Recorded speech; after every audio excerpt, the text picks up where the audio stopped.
ہمارے اندر کچھ ایسا ہے انسانوں کے جس کو ٹھیک کرنے کی ضرورت ہے.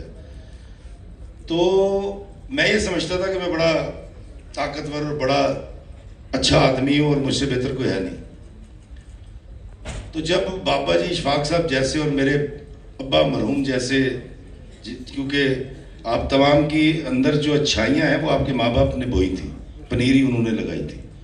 پھر کوئی آپ کو استاد مل جاتا جو تھپکی دیتا اور پھر آپ کو لے چلتا ہے اچھائی کی طرف، نیکی کی طرف، زندگی کی طرف.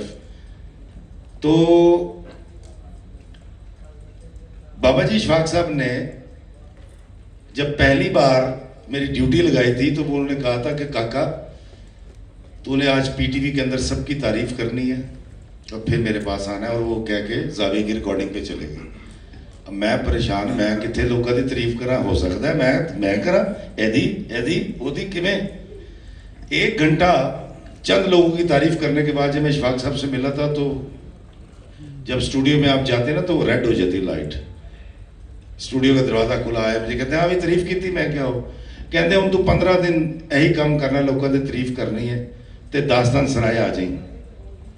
اب میرے لیے تو بڑا مشکل تھا، میں کیسے کہوں جی آپ بڑے اچھے آدمی ہیں، آپ کے بال بڑے اچھے ہیں، آپ بولتے بڑا اچھا ہیں، آپ پکاتی بہت اچھا ہیں، آپ گفتگو بہت اچھی کرتے ہیں، کیونکہ میں تو سب سے اچھا تھا. وہ 15 دن میرے بڑے مشکل سے گزرے، لیکن میں نے ان کے حکم کی پاسداری کی. میں لوگوں سے محبت کے ساتھ، پیار کے ساتھ، برداشت کے ساتھ بات کرتا رہا اور سب کی تعریفیں کرتا رہا. اور 15ویں دن مجھے یاد ہے میرے پاس اس وقت موٹر سائیکل ہوتی تھی اور میں نہر سے گزر رہا تھا اور میں زور زور سے چیخ رہا تھا، مطلب اتنا غصہ تھا میرے اندر کہ 15 دن میں نے ان کی تعریف کی کیونکہ میں ان کو کمتر سمجھتا تھا، اپنے سامنے والے کو کمتر سمجھتا تھا. تو میں داستان سرائے پہنچا تو مجھے کہہ رہا کاکا کی کیتا. میں کہا بابا جی تسی جو کہا سی 15 دن میں سارے نو خوش رکھیا، کسی دی شرٹ دی تعریف، کسی دے والا دی تعریف، کسی کے اخلاق کی تعریف. میں کہا بابا جی ہن بس کرو، ہن دسو اگے کی کرنا ہے. کہتے پتر ساری زندگی یہی کرنا ہے. آپ یقین کریں کہ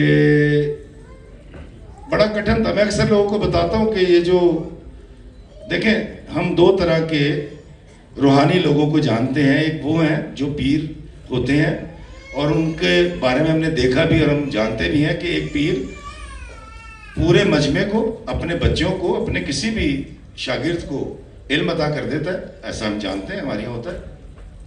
لیکن یہ جو بابا ہے نا اشفاق احمد کا جس قبیلے سے تعلق ہے، یہ بانجھ ہوتا ہے. پہلے اس بات کو سمجھ لیجئے. یہاں جو لوگ کوئی مرشد کہہ رہا تھا مجھے، کوئی بابا کہہ رہا تھا، مجھے نہیں پتہ یہ کس کی بات کر رہے تھے، میں نہیں ہوں وہ. یہ جو بابا ہوتا ہے یہ بانجھ ہوتا ہے، یہ آگے ٹرانسفر نہیں کر سکتا. یہ بالکل ایسی ہے کہ اگر آپ میں سے کوئی پی ایچ ڈی ڈاکٹر ہے یا M B B S doctor ہے اور وہ چاہتا ہے کہ اس کی بیوی، اس کی بہن، اس کا بچہ، اس کا ہمسایہ، اس کا دوست M B B S doctor کہلائے تو اس کو کیا کرنا پڑے گا؟ ایم بی بی ایس کرنا پڑے گا، ڈگری لینی پڑے گی. اسی طرح یہ بابے کی ڈگری ہے. آپ کو نفس کی نفی کرنی پڑے گی. آپ کو بھگت کبیر کے اس شعر پہ عمل کرنا پڑے گا کہ میں برے کو ڈھونڈن نکلا، برا ملا نہ کوئی، جب میں جھانکا آپ نے اندر، مجھ سے برا نہ کوئی.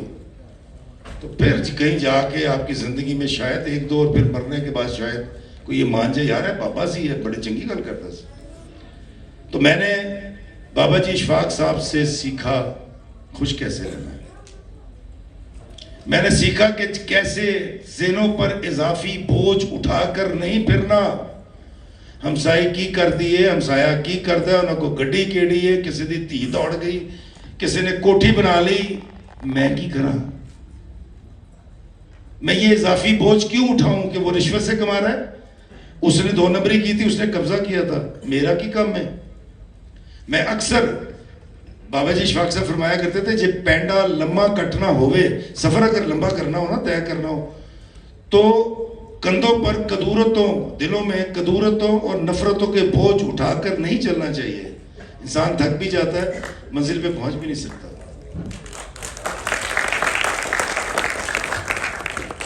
میرے پیاروں کبھی آپ نے سوچا اضافی بوجھ کیا ہے؟ ایک صاحب نے، میں نے وہ میرے پاس تھا, میں نے آج آپ کو دکھانا بھی تھا, ویسے بتا دیتا ہوں. میں نے کہا جی کہ ایسے تھوڑی سی تحریر لکھی اور میں نے کہا آپ سب آئیں, آپ مہمان خصوصی ہوں گے. مجھے نہیں پتا آپ کا آج کا تجربہ کیسا ہے, لیکن میں بتا رہا ہوں. سب نے کچھ کچھ لکھا, آئیں گے جائیں گے یہ وہ. ایک بندے نے پتا مجھے کیا لکھا کہ اے جھوٹا بابا ایدیاں 3 ਧੀਆਂ امریکہ چ ویائیاں نے تے لوکاں نوں کہندا باہر نہ جاؤ. میری بچیاں ایک 13 سال کی, ایک 10 سال کی ہے. اے میرا پتر ہے جوان جڑے نا, اے جڑا اتھے عیسیٰ آیا سی علی اتھے پھرن ڈیا, 24 سال دا میرا پتر ہے. میری بیٹیاں تو ہیں چھوٹی. آپ اندازہ لگائیے, اس نے میری 3 بیٹیاں باہر بیاہ دی, میں نے اس کو ڈیلیٹ نہیں کیا, وہ میری وال پہ ہی ہے کہ یار اگر میرے چاہنے والے اتنے غلط فہم ہیں تو پھر رہن دے, پھر ہے بندے نہیں چاہیے. آپ یقین کیجئے کہ رواداری اور برداشت جب آپ پیدا کر لیں گے تو اضافی بوجھ اتر جائیں گے. بے شک. آپ میں سے کوئی اگر 10 کلومیٹر واک کرتا ہے فری ہینڈ, ہم واک کرتے ہیں, یا جاگنگ کرتا ہے, میں اس کو 1 کلو کی اینٹ پکڑا دوں, اگر وہ پہلے 1 گھنٹے میں 10 کلومیٹر کرتا ہے تو شاید 11-12 گھنٹے میں کرے گا. اگر میں اس کو 2 اینٹیں پکڑا دوں ہاتھ میں تو ہو سکتا ہے وہ 14 گھنٹے میں کرے, اور ہو سکتا ہے کرے بھی 5 کلومیٹر. اگر میں اس کو 15 اینٹیں اس کے ہاتھ میں دے دوں یا کندھے پہ لاٹ دوں, وہ 3 کلومیٹر بھی سفر نہیں کرے گا. بڑی سمپل سی میں بات کر رہا ہوں. یہ ہمارا دماغ بھی ایسے ہی ہے, اس کے اوپر بوجھ مت ڈالیے. میں آج آپ سے کہنے آیا تھا کہ پاکستان ہماری جان ہے, ہم اس کے لیے حاضر ہیں, لیکن پاکستان میں 80% سے زیادہ مجھ جیسے سفید پوش لوگ ہیں. خواب دیکھنا کوئی بری بات نہیں ہے, ضرور دیکھیں. خواب کو پورا کرنے کے لیے کاوش بھی کریں, ہلکان نہ ہو, تکلیف میں مت جائیں. مثال کے طور پہ آپ نے ایک گھر بنانا ہے 5 مرلے کا, آپ کو 3 کروڑ روپے چاہیے. اس 3 کروڑ کمانے کے درمیان جینا کیوں چھوڑ دیتے ہیں یار آپ؟ وائی؟ یا آپ اگر آپ نے ڈگری کرنی ہے, پی ایچ ڈی کرنی ہے تو 3 سال یا 4 سال کیوں سب کچھ بھول جاتے ہیں؟ مت کیجئے. میں اکثر بتاتا ہوں, آج ہی بتاتا ہوں, میں اپنے باپ کے 4 مرلے کے گھر میں رہتا ہوں, اوپر کے 2 کمروں میں. میرے کو گھر نہیں گا. لوگ سمجھتے ہیں میں مذاق کر رہا ہوں یا جھوٹ بولتا ہوں. مجھے گھر چاہیے بھی نہیں.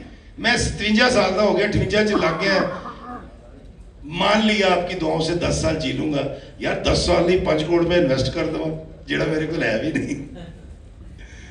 خوش رہیے. میں نے بھی 4 دن پہلے ایک ویڈیو ڈالا تھا کہ دوستوں میری بیوی نے مجھے کہا کہ ایک وہ گیا لے کر آ, اور 2 پودینے کی گڈیاں اور 10 روپے کا دنیا, اور میں لے کر آیا تھا. مجھے اس سے کوئی فرق نہیں پڑتا میرے بارے میں کیا سوچتے ہیں.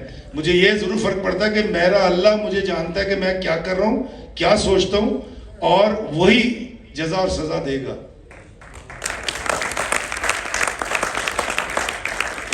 آپ جس ملک میں رہتے ہیں, ہم اس کی تعمیر و ترقی میں دن رات لگے ہوئے ہیں. آپ صرف اپنا کام کرتے جائیں, کوشش کریں حلال کے پیسے تھوڑے زیادہ کمانے شروع کر دیں, ہلکان نہ ہوئیے گا. میں چھوٹی سی مثال دیتا ہوں. شاہ جی میں گل لمبی کروں گا, معاف کر دینا, لمبی نہیں کروں گا, میں مکال لگا. میں ایک مثال دیتا ہوں. آپ کے پاس 9 کروڑ روپے کی گاڑی ہے اور آپ مری جاتے ہیں. آپ کے پاس 50 لاکھ روپے کی گاڑی اور آپ مری جاتے ہیں. آپ کے پاس میری طرح کی ایک پرانی, میری 8 ماڈل سیکنڈ ہینڈ گاڑی ہے سٹی, وہ 18 لاکھ کی ہوگی, اس پہ آپ بیٹھ کے مری جاتے ہیں. پھر آپ مہران پہ بیٹھ کے مری جاتے ہیں 6 لاکھ کی. پھر آپ بائک کے اوپر بیٹھ کے مری جاتے ہیں. پھر آپ ویگن پہ سفر کر کے مری جاتے ہیں. قسم کھا کے دسنا 9 کروڑ والے نو منظر کوئی اور دسے گا؟